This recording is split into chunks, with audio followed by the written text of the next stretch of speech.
The men who first broke ground here were not archaeologists. They were thieves, digging at night on a quiet limestone hill near Şanlıurfa, hunting for something they could sell. What they uncovered instead was a patch of bedrock that had been cut smooth and worked by human hands, deliberately shaped, on a hill where there should have been nothing but raw stone. When the excavators followed that illegal pit down into the ground, they did not find another Gobekli Tepe. They found something older, a settlement that was already standing before the famous T-shaped pillars were ever raised, before the site that broke the timeline once was even imagined. The structures here are now believed to be the oldest architecture ever found in Turkey. And they ask a question the established story of civilization is not prepared to answer. If Gobekli Tepe was the beginning, then what is this? To understand what was found beneath that looted hill, you have to understand what it is being measured against. For decades, one site stood at the very edge of what human beings were thought capable of. Gobekli Tepe, in southeastern Turkey, excavated systematically from 1995 by the German archaeologist Klaus Schmidt. What his team pulled out of the earth should not have existed. Massive T-shaped limestone pillars, some standing 18 feet tall, some weighing as much as 20 tons, carved with foxes and snakes and vultures and arranged in careful circles cut into the bedrock. Quarried, hauled across uneven ground, shaped with precision and raised upright, all of it accomplished without the wheel, without metal tools, without a single domesticated animal capable of pulling weight. The dating was the problem. The oldest monumental enclosures were placed at around 9,600 BCE, with construction continuing for centuries afterward. At that point in the story, according to everything taught in every university, the people living in that region were nomadic hunter-gatherers, small bands following the seasons, no permanent settlements, no hierarchy capable of organizing hundreds of laborers, no system for feeding a workforce across the decades such a site would take to build. The accepted sequence of human development said civilization arrived in a fixed order. Agriculture first, then villages, then social classes, then religion, then, only at the very end, monuments. Gobekli Tepe destroyed that order completely. It proved that monumental architecture and complex symbolic thought came before farming, before cities, before writing, before every single thing that was supposed to make them possible. Schmidt described it as a cathedral on a hill, built by people we had dismissed as primitives. For the establishment, it became the furthest the timeline could be pushed. The hard boundary. The oldest such structure on Earth, the line that said, this is as far back as it goes, and what unsettled people was not only its age, it was what the age implied. The builders possessed knowledge they were not supposed to have. Their carved symbols still resist full explanation. The site was not thrown together and abandoned. It was expanded across generations, maintained, and then, at some point around 8000 BCE, deliberately buried. Not left to collapse, not forgotten. Filled in by hand, sealed beneath tons of soil, as though the people who made it understood its value and wanted it protected for whoever came next. That behavior alone broke the rules. Forward planning on that scale is not what the model predicts from people working stone with stone. And yet the evidence sits in the ground, measured and recorded, impossible to argue away. It is not a theory you can wish quietly back into the ground again. For a long time, Gobekli Tepe was treated as the first chapter of the human story, the place where everything began.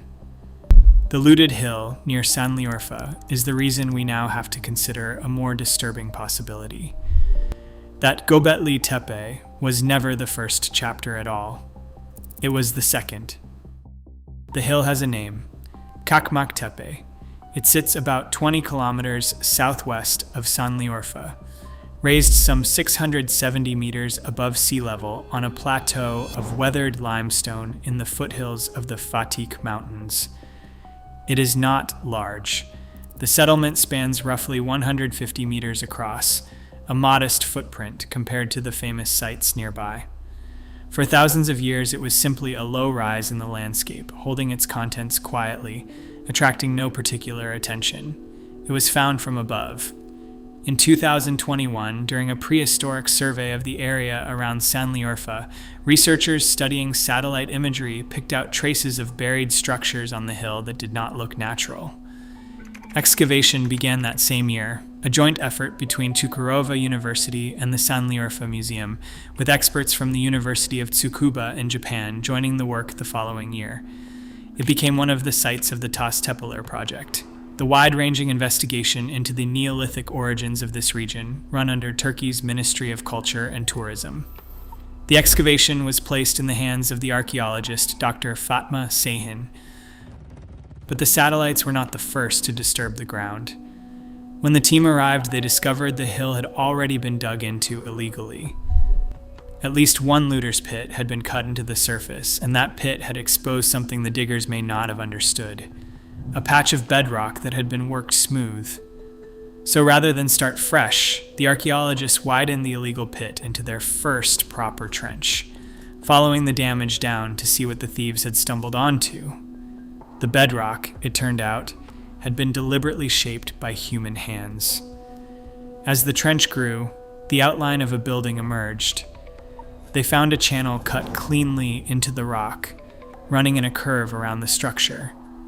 At first, they assumed it was a drain, a groove to carry rainwater away. They were wrong.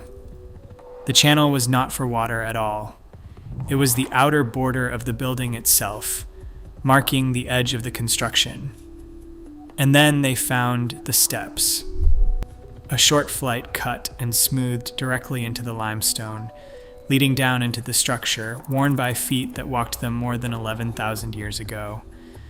Everything about the site placed it firmly among the Toztepeler family. The same worked bedrock, the same round-planned architecture, the same water basins carved into the stone that appear at the other sites in the region. It belonged unmistakably to that world, the world of Gobekli Tepe and Cakmaktepe, sharing their methods, their instincts, their way of building. There was only one difference, and it was the difference that mattered. Cakmaktepe was not their equal in age, it was their elder. This was not a copy of the great sites that followed it. It was older than its famous neighbors. And then the excavators reached the floor of the building, and the ground itself began to give up its secret. The structure is known simply as Building 10. It is oval, large, measuring around 16 meters across at its widest point and 14 at its narrowest. This was not a private home.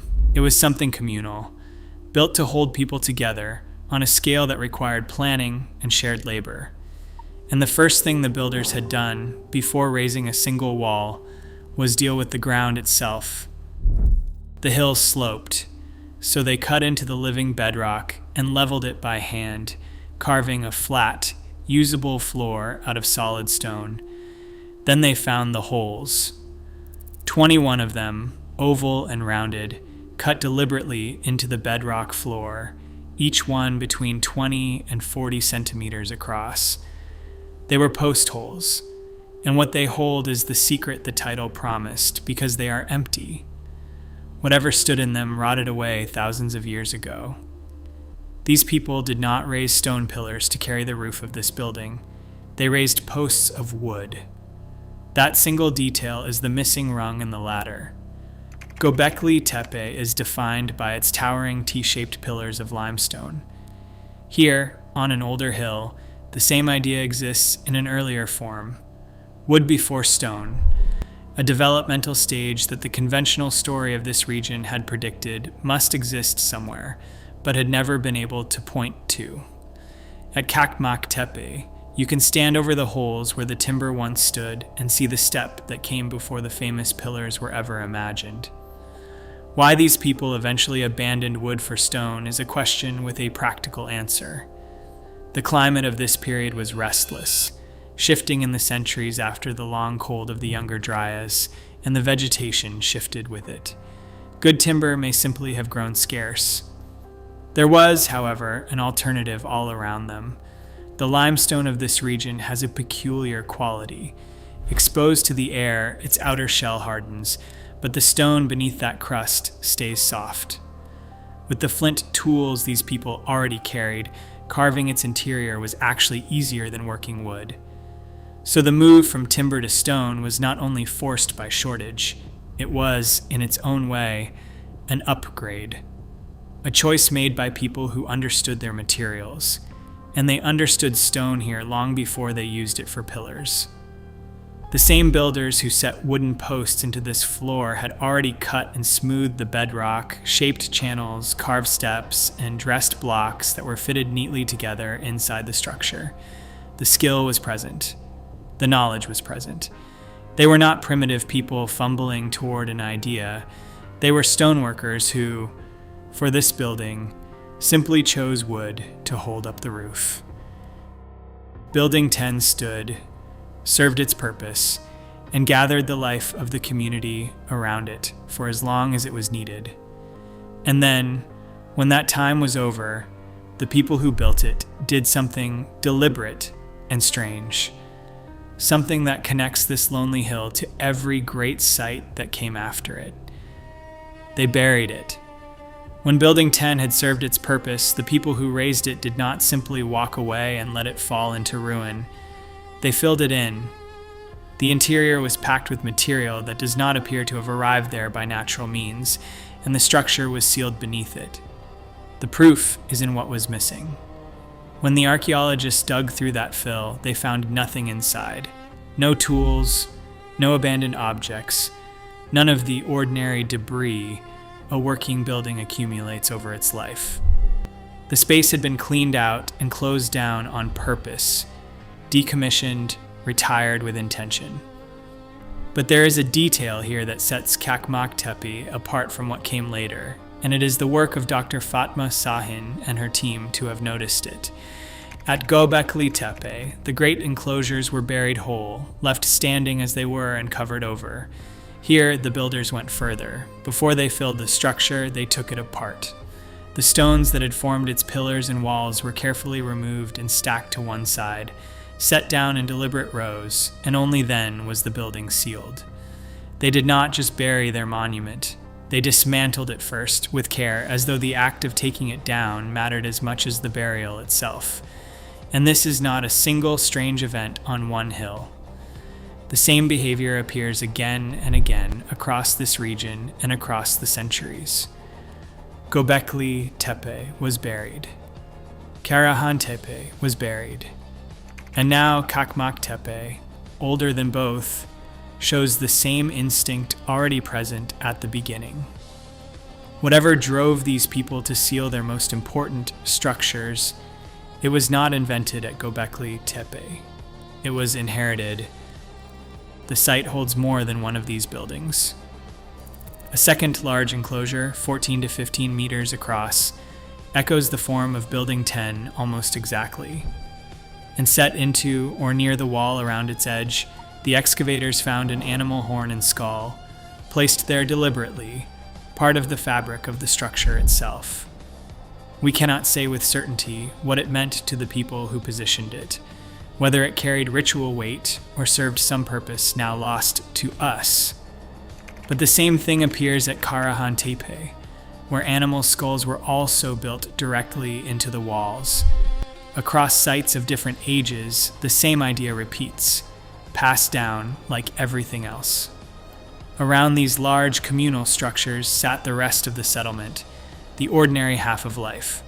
Smaller oval dwellings, semi-subterranean pit shelters, dug down below the ground surface, their floors cut into the earth, roofed most likely with wooden poles and animal skins. People lived here. They built communal spaces and private homes side by side, exactly as they would at the famous sites that followed. So Cakmaktepe is not an isolated curiosity. It is a full settlement with the same architecture, the same burial ritual, the same instincts as Gobekli Tepe, only earlier.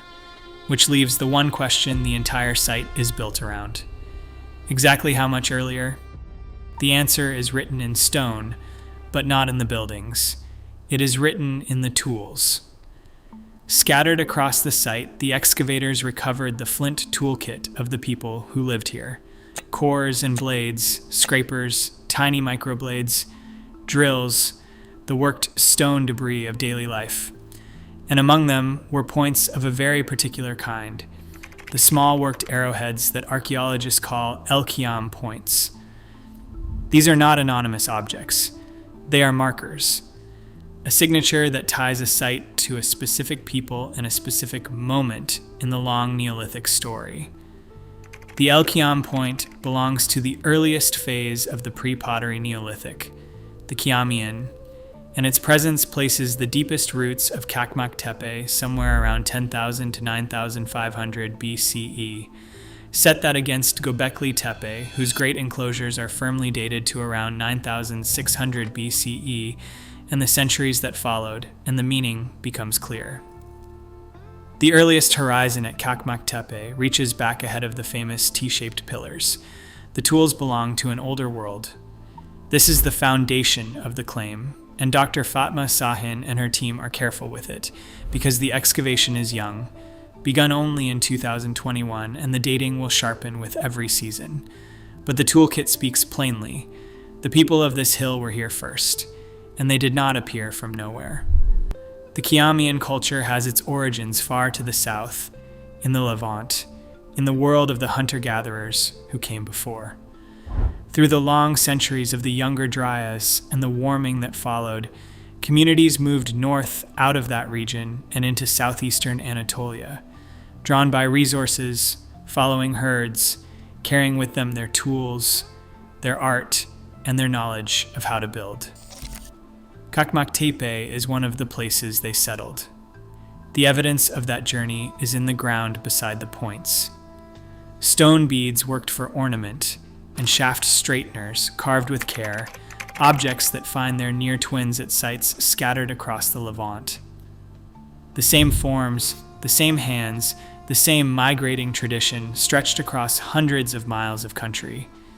We can even see what they ate. Among the remains are the bones of the animals they hunted: gazelle and hare, wild cattle, wild sheep, and boar. And alongside the weapons of the hunt were the quieter tools of a slower revolution: grinding stones for processing wild cereals, blades for cutting plants. These people were not yet farmers, but they were standing at the threshold of farming, gathering and preparing wild grain in the centuries before anyone thought to plant it deliberately. A community caught in the act of transition, one foot in the old world of the hunt, one foot reaching toward the world of the field. So the question of age has an answer that the established timeline did not want to hear. The hill was occupied before Göbekli Tepe rose. And once you accept that, the most famous site of the ancient world begins to look very different. For a long time, Gobekli Tepe was treated as a miracle, a site that seemed to appear fully formed, towering and sophisticated, with nothing behind it to explain how human beings had arrived at such a thing. That was always the deepest puzzle. Not just that it was old, but that it stood alone, a masterpiece with no apprenticeship visible anywhere before it. Cakmaktepe is the beginning of an answer. It tells us the masterpiece had ancestors, because now the evolution can be watched, step by step, laid out across the hills of this region. Simple huts come first. Then circular structures held up by wooden posts, exactly the kind found cut into the floor of Building 10. Then enclosures where stone pillars replaced the timber. Then, later still, rectangular buildings of dressed stone. It is not a sudden leap. It is a ladder, and Cakmaktepe sits on a rung near the bottom of it, directly beneath the famous site that followed. The same artistic instinct is already here, animals rendered in stone in a simpler form. The same burial ritual is here, the same way of building, only rougher, earlier, less refined. Everything a true precursor should be. This is the larger truth the hill is forcing into view. The rise of settled stone-building life across the Fertile Crescent did not happen in a single moment of genius. It unfolded slowly, across more than 1,000 years, through dozens of interconnected sites stretched from the Levant in the south all the way to beyond the Tigris Basin in the east. A continuous cultural record. Communities sharing tools, art, methods, and beliefs, passing them down and carrying them across the land as they moved. Gobekli Tepe was never a thing apart. It was one chapter in a much longer story, and Cakmaktepe is an earlier page of the same book. And here is what should stop anyone who hears it. We are seeing all of this from almost nothing. Cakmaktepe has been under excavation for only a handful of years, and only a tiny fraction of it has been touched. Gobekli Tepe itself, after decades of work, remains mostly buried, the great majority of it still sealed in the ground. The region is not a single discovery. It is a chain of sites, most of them barely opened, some of them surely still unfound, each one capable of pushing the story further back than the last, which means the picture we have is not the finished one. It is the first faint outline of something far larger, assembled from the smallest sample of what is actually down there. The wooden posts came before the stone pillars. Cakmaktepe came before Gobekli Tepe. And the only honest conclusion is that something came before Cakmaktepe too, waiting under another quiet hill that no one has thought to dig. The oldest architecture ever found in Turkey was uncovered for one reason. Someone dug where they were not supposed to, and the ground gave up a secret it had kept for 12,000 years. Go back to where this began. A quiet hill near Şanlıurfa, a pit cut by thieves in the dark, and a patch of bedrock worked smooth by hands that lived 12,000 years ago.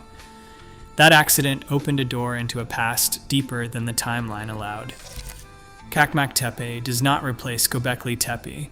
It stands beneath it, the older rung that proves the great monuments had ancestors, that the genius did not arrive from nowhere. And every season of digging pushes the first chapter further back. The wooden posts came before the stone pillars. The settlement came before its famous neighbors. Something surely came before the settlement. We found this one by accident, stumbling onto it through a looter's hole in the ground. So the real question is the one no one can yet answer. How far back does the story truly go, and what is still sealed in those hills, waiting?